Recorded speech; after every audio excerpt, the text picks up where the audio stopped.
Our next guest has weighed the promise of a digitally connected world and found it wanting.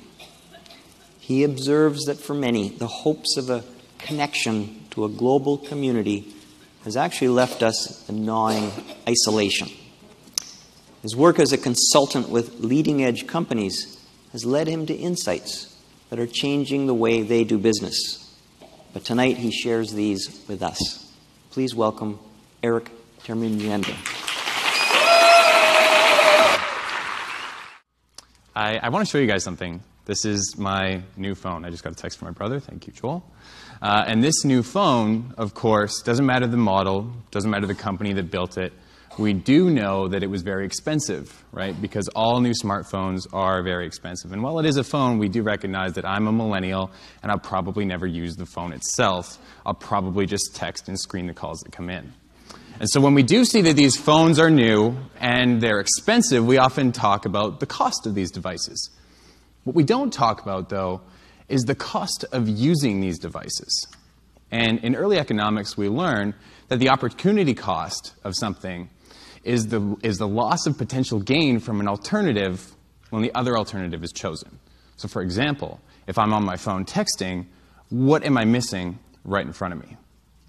And so when we talk about these phones, again, we talk about the cool things that we do. If we ask any of my friends about the animojis that I'll send them with talking pandas and monkeys and cats, we talk about the conversation-killing debates when we can Google something. We talk about the ability to find the answer to anything at any time right in our fingertips. The answers are right there. And this has all happened in the past 10 years.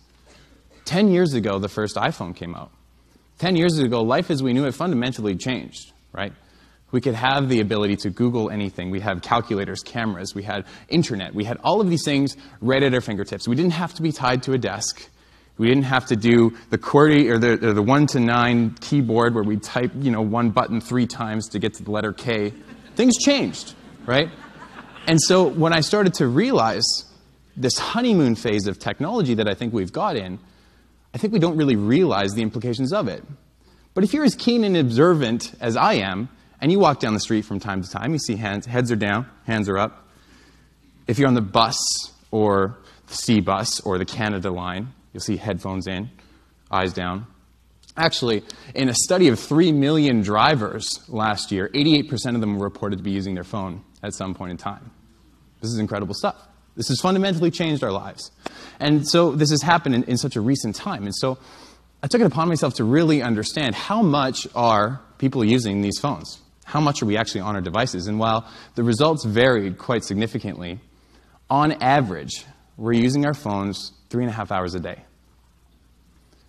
53 days a year. Over 12 years of our life. On our phone, staring at our screen, wondering what's on here that's not out here. What are we missing? That's a significant chunk of time. And I wondered, too, if that's the amount of time that we're on our phone, what are the health implications of this? What does that mean? Aside from what we're missing, aside from parenting where kids are on iPads at the dinner table, where we're crushing debate and crushing conversation because we can Google something, where teens and people, even my age, maybe even myself, we're texting people that aren't even at the dinner table with us. I think this is a problem. I think actually we're more alone than we've ever been before. Statistically, the number of people who are reported to be lonely have quadrupled in the last 4 decades. When Americans were asked how many true confidants they had, people they could go to when they were struggling, people they could trust with anything, the most common response was 0. And the number of people who reported 0 had tripled in recent decades. Last year, a Harvard Business Review article came out that said we are more lonely than we've ever been before. Upwards of 40% of corporate America are reporting to be lonely. We don't belong anymore. This has significant health implications. The cost of being lonely is the equivalent of smoking 15 cigarettes a day. This is real stuff, and it's at our fingertips. And we've got the opportunity to fix it. Just last week, my roommate came up to me, and he sat me down. He said, I want to acknowledge you for the work that you're doing. I've never been sat down and acknowledged before. That was incredible. And so I said, okay, let me try this too. How does this feel? And sat him down and acknowledged him for the work that he was doing. And the impact that had on us was profound. We even hugged it out after. It was nice. And so, while this might be a call to put our phones away and shut them off and throw them in the garbage because this is terrifying stuff, it's not. I get it. These things are incredible. We can work remotely. We can call and connect with family that we haven't maybe seen in years. We can answer any question in the world. We can work earlier and later. And wait, these aren't sounding like benefits anymore. These are really sounding like problems. But what I'm getting at is that the use of our cell phone has fundamentally changed our lives. And the kicker is that the World Economic Forum states that we're now entering the fourth industrial revolution. One where we're not taking steps forward anymore, we're taking exponential leaps. And if we've seen any of the presentations before mine, we can agree that that's true. We know that just last year, a zettabyte of information was transferred across the World Wide Web. A zettabyte is the equivalent of 250 billion DVDs of information. I was speaking at a conference last year in Los Angeles with the head of IBM's Watson supercomputer project, and he said that 90% of the information on the internet today was put there in the past 2 years. And so while we think that we've plateaued, while we think that these numbers have flattened out, I promise you we're just getting started. I promise you that the technology that we're going to have access to is going to be incredible, and we don't even know that it's coming yet.